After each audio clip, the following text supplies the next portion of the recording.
제가 말씀과 함께 교재에 있는 24쪽에 있는 글을 읽겠습니다. 그의 노염은 잠깐이요 그의 은총은 평생이로다. 저녁에는 울음이 깃들일지라도 아침에는 기쁨이 오리로다. 하나님께서는 우리의 슬픔을 바꾸어 감격에 겨운 춤을 추게 하시는 분이십니다. 우리의 상심의 베옷을 벗게 하시고 기쁨의 새옷으로 갈아입히시는 분이십니다. 여호와를 바라는 너희들아 강하고 담대하라. 하나님께서는 진실한 자들을 보호하시고 교만하게 행하는 자들을 엄중히 징계하시는 분이십니다. 악인에게는 많은 슬픔이 있으나 여호와를 신뢰하는 자에게는 인자하심이 두루리로다. 하나님은 우리의 은신처가 되십니다.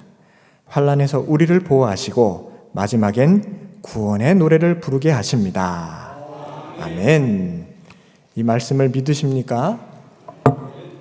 오늘 읽은 시편 3편의 말씀은 공통점이 있습니다.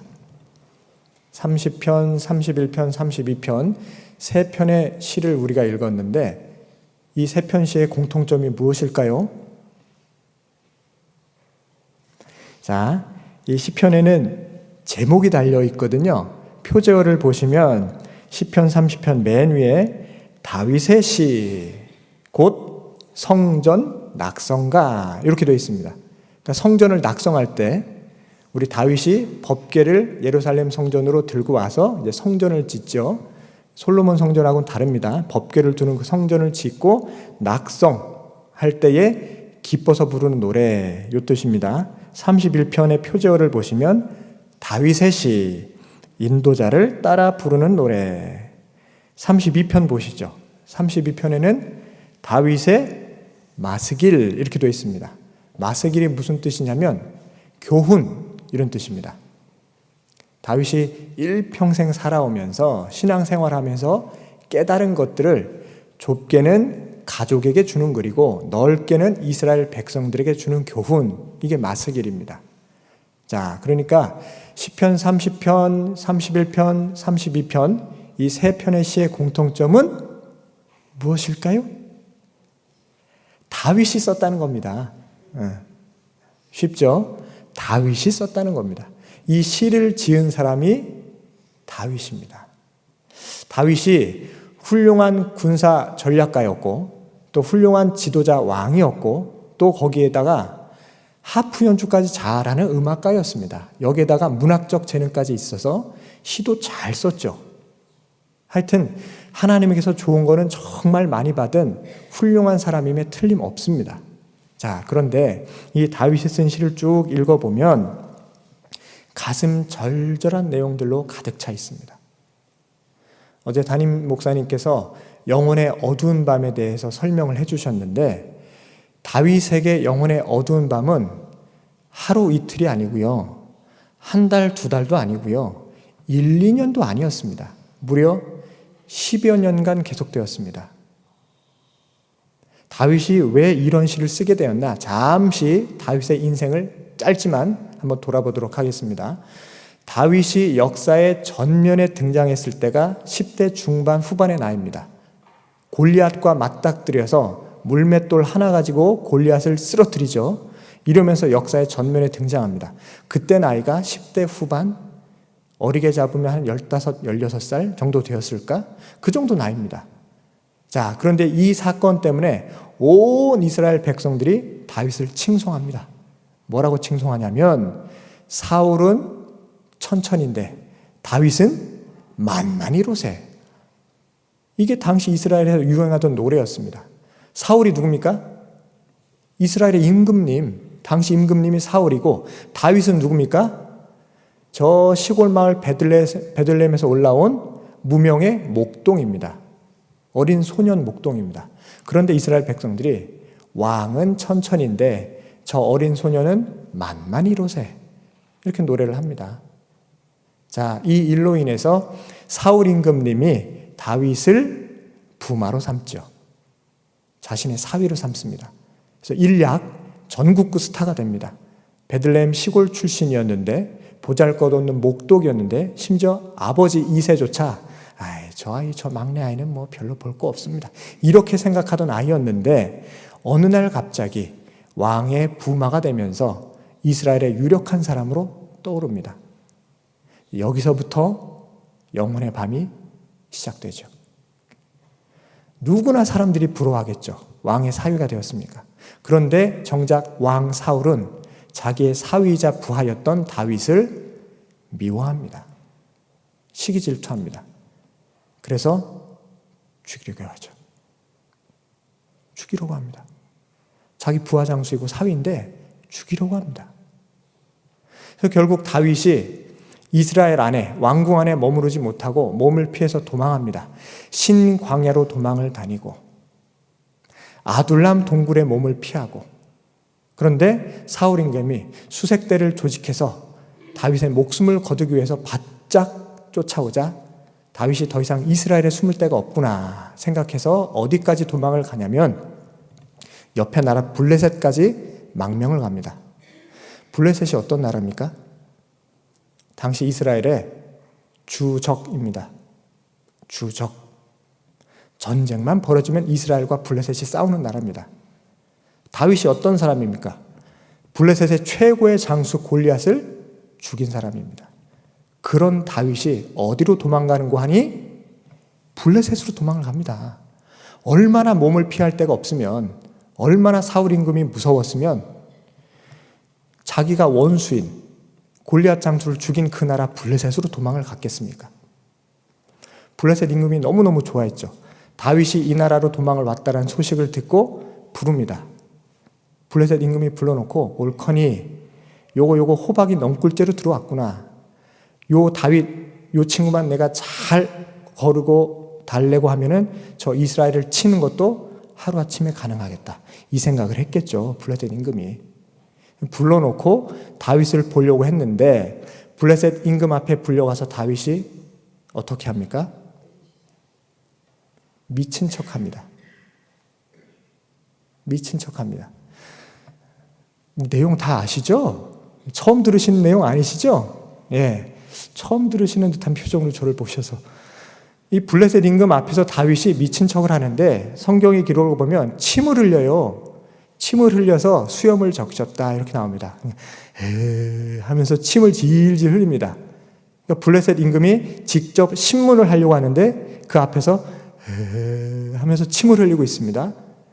블레셋 임금이 여러 가지 물어보죠. 이스라엘의 정황은 어떻느냐, 사위 임금은 어떠느냐, 이런 걸 물어보는데 다윗이 이 벽에 이 왕궁의 벽에 이렇게 딱 붙어가지고 하면서 벽을 긁고 있어요. 그래서 블레셋 임금이 놀래가지고 신하들한테 물어봅니다.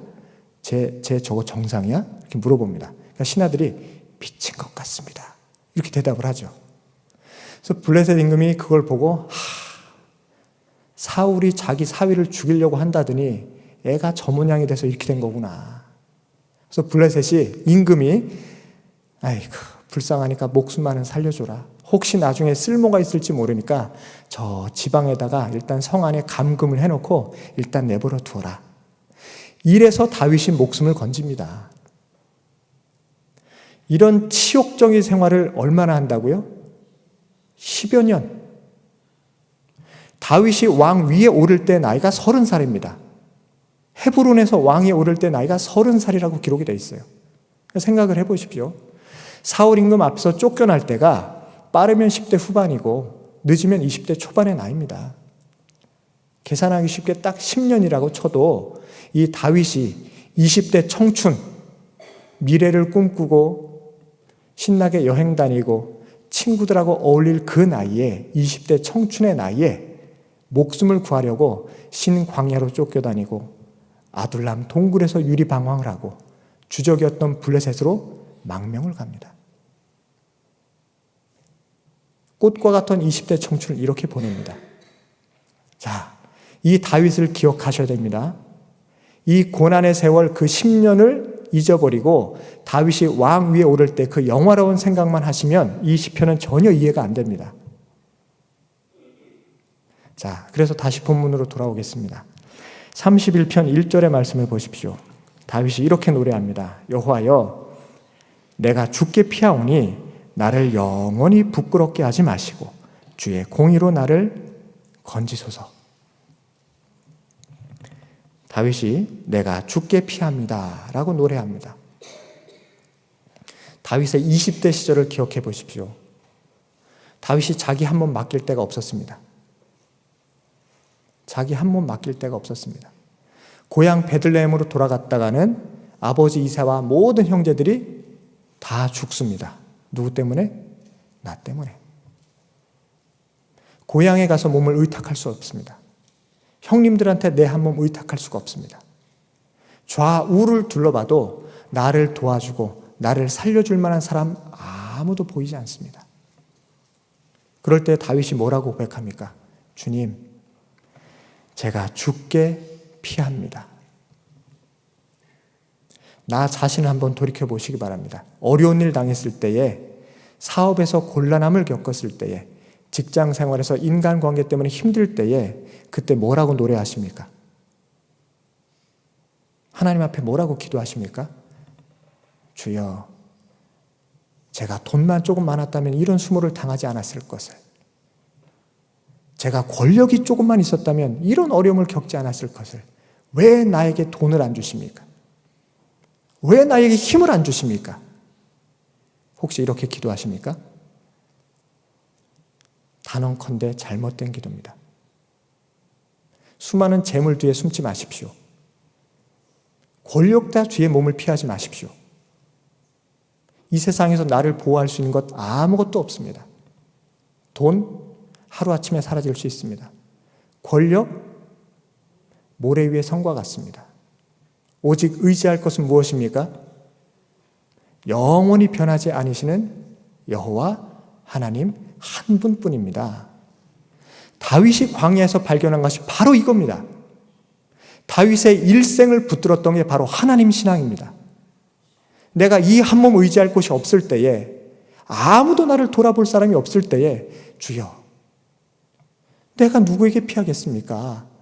나는 돈도 없습니다. 권력도 없습니다. 도대체 이 한 몸 어디로 피하겠습니까? 이때 다윗이 깨달은 게 바로 이 1절의 말씀입니다. 오직 주님밖에 없습니다. 하나님 뒤에 제 몸을 숨기겠습니다. 주여, 나를 도와주시옵소서. 이런 기도가 하루 이틀, 1년, 2년, 그리고 10년이 쌓입니다. 다윗은 절대 포기하지 않습니다. 하나님께서 나를 도우시리라. 하나님께서 반드시 이 슬픔을 기쁨으로 바꿔주시리라. 그랬을 때에 10년 후에 이 기도가 응답을 받습니다. 자, 30편 11절의 말씀 다 같이 읽겠습니다. 30편 11절 시작. 주께서 나의 슬픔이 변하여 내게 춤이 되게 하시며 나의 베옷을 벗기고 기쁨으로 띠띠우셨나이다. 아멘.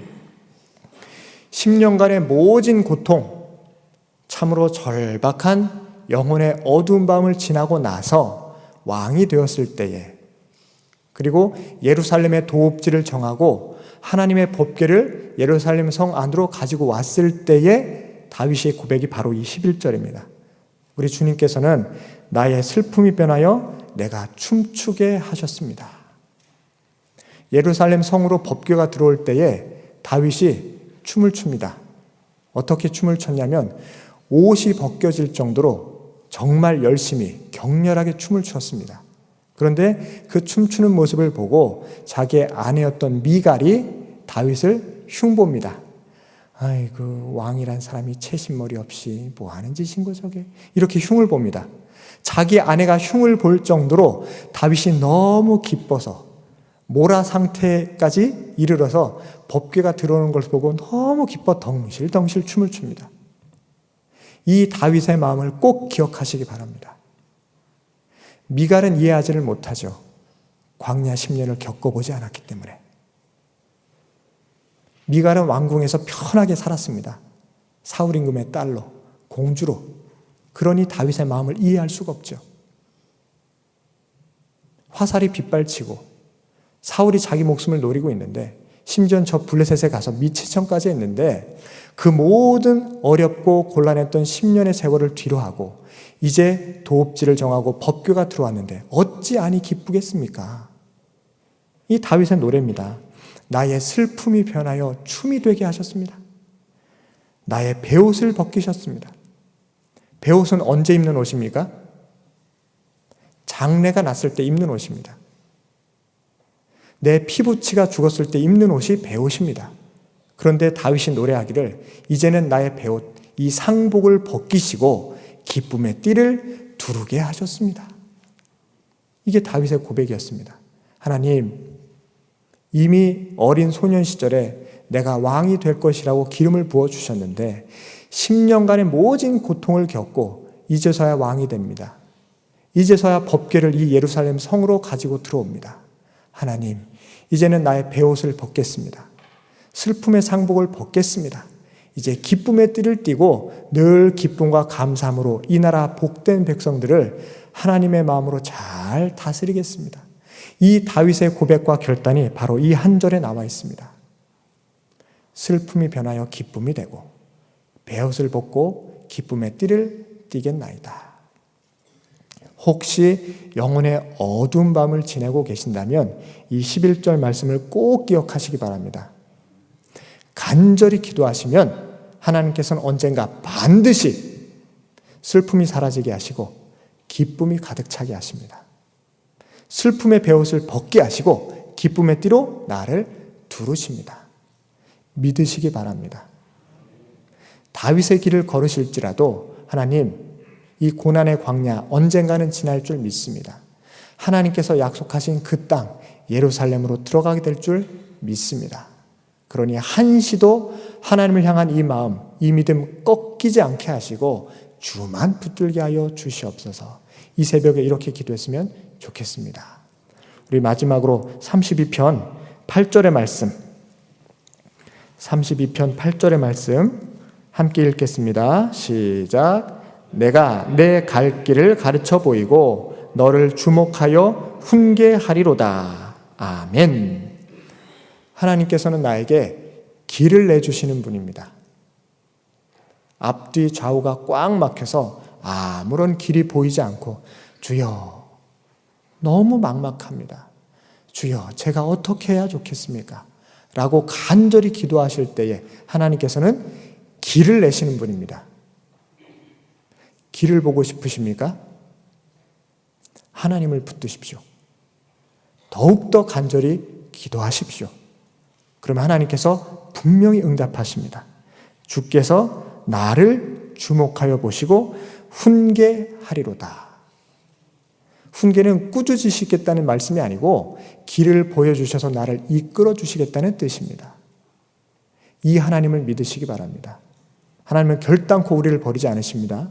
당신을 부여잡고 끝까지 기도하는 자에게 길을 보이시고 막힌 담을 허셔서 하나님의 은혜와 진리의 길로 인도하셔서 결국에는 영광의 찬송, 감사의 찬송이 내 입술에 가득하게 하실 것입니다.